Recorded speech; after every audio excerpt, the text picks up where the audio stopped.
أعوذ بالله من الشيطان الرجيم. بسم الله الرحمن الرحيم.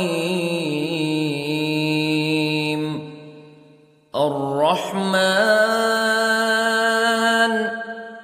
علم القرآن خلق الإنسان علمه البيان.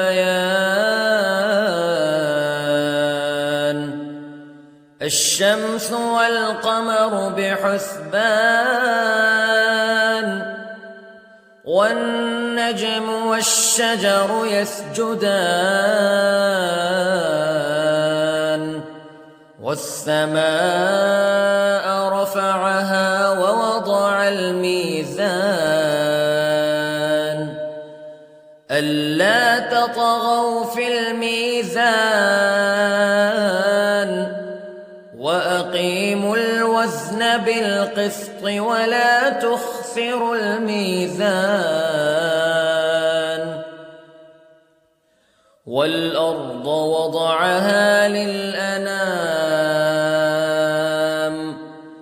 فيها فاكهة والنخل ذات الأكمام والحب ذو العصف والريحان فبأي آلاء ربكما تكذبان.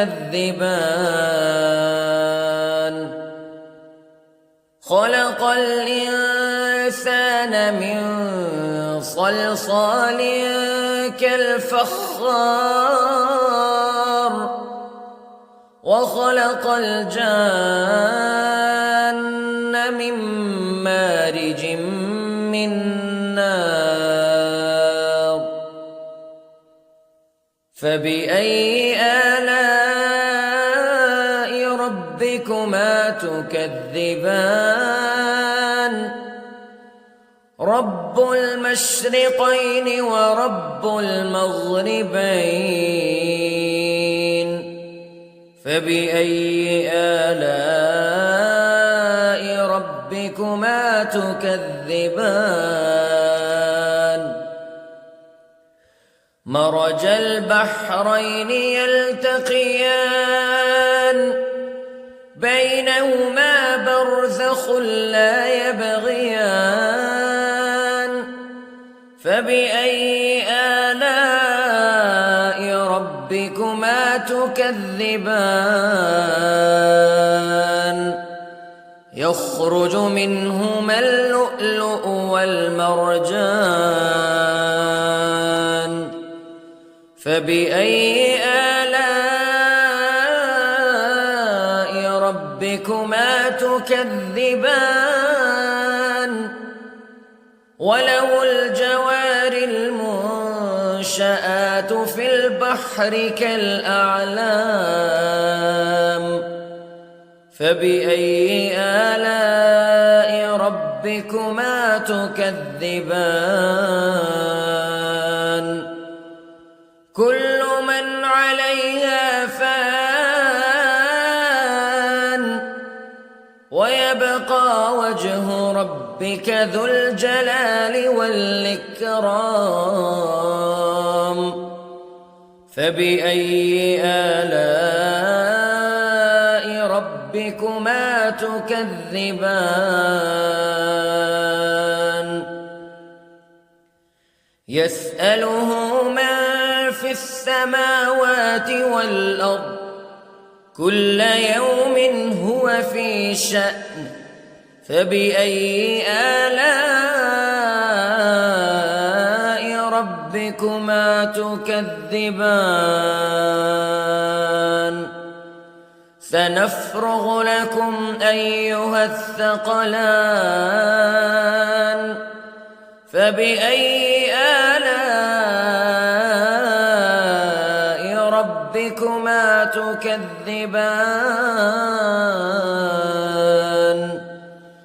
يا معشر الجن والإنس استطعتم أن تنفذوا من أقطار السماوات والأرض فانفذوا لا تنفذون إلا بسلطان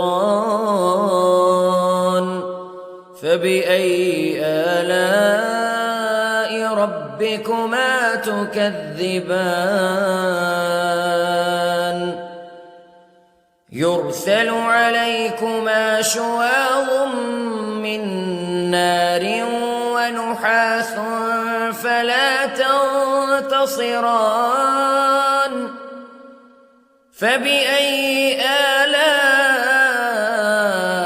ربكما تكذبان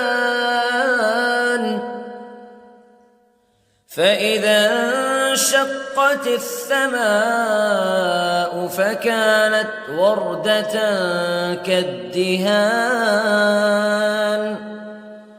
فبأي آلاء ربكما تكذبان فيومئذ لا يسأل عن ذنبه إنس ولا جان فبأي آلاء ربكما تكذبان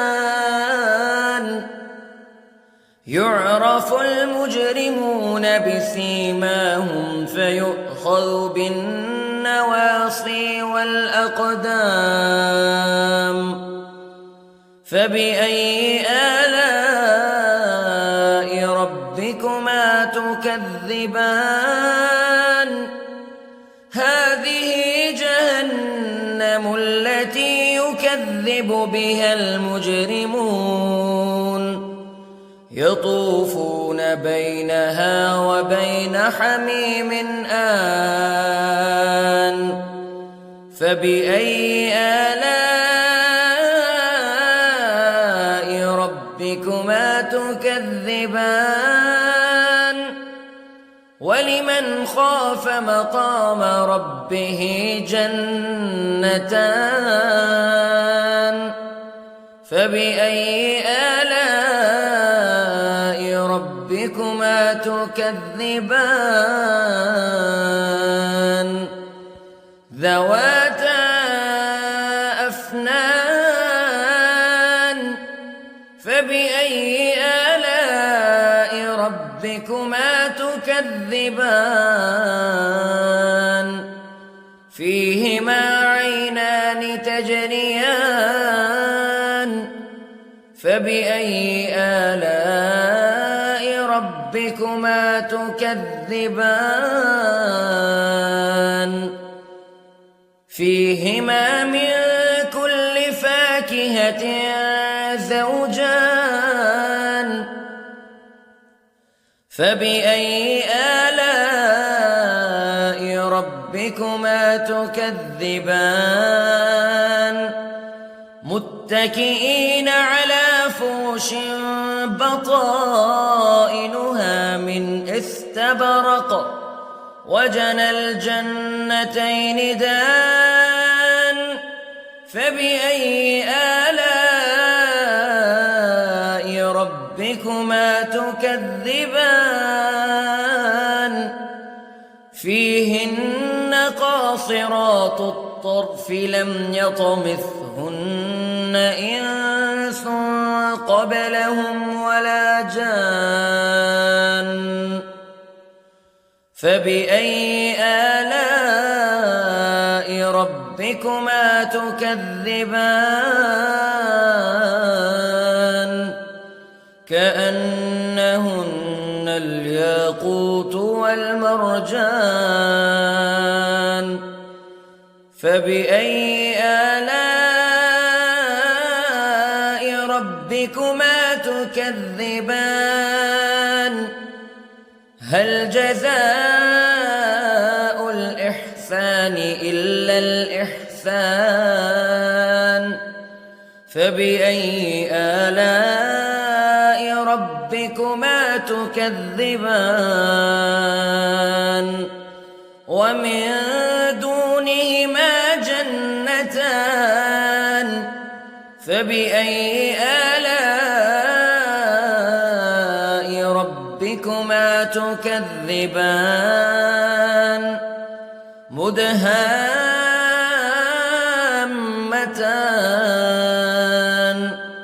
فبأي آلاء ربكما تكذبان فيهما عينان نضاختان فبأي آلاء ربكما تكذبان